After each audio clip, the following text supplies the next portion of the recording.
ইসলাম 5টি ভিত্তির উপর প্রতিষ্ঠিত, যথা ঈমান, নামাজ, রোজা, যাকাত ও হজ। অন্যতম রোকন বা ভিত্তি রোজার জন্য রমজান মাসকে নির্ধারণ করা হইয়াছে। রোজা কি? রোজা ফার্সি শব্দ, ইহার আবিধানিক অর্থ উপবাস। আরবি ভাষায় রোজার প্রতিশব্দ সাউমুন, ইহার মূলে আছে সাওম। সাউমনের বহুবচন ছিয়াম, যাহার অর্থ বিরত থাকা।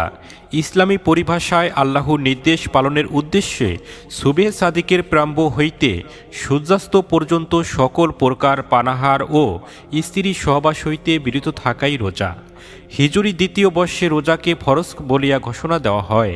আল্লাহ পাক বলেন, হে মুমিনগণ, তোমাদের উপর রোজা ফরজ করা হইয়াছে, যেমন তোমাদের পূর্ববর্তীদের উপর ফরজ করা হইয়াছিল। যেমন তোমরা পরহেজগারীর গুণে গুণান্বিত হইতে পারো। অল্প কয়েকদিনের জন্য মাত্র তোমাদের মধ্যে কেহ অসুস্থ থাকিলে অথবা সফরে থাকিলে অন্য সময় হিসাব গণনা করিয়া রোজা থাকিবে। সূরা বাকারা 183 এবং 184।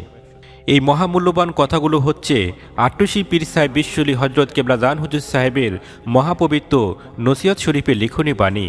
তাই বেশি বেশি শেয়ার করে সকলকেই এই কথাগুলো শোনার মতো ব্যবস্থা করে দিন।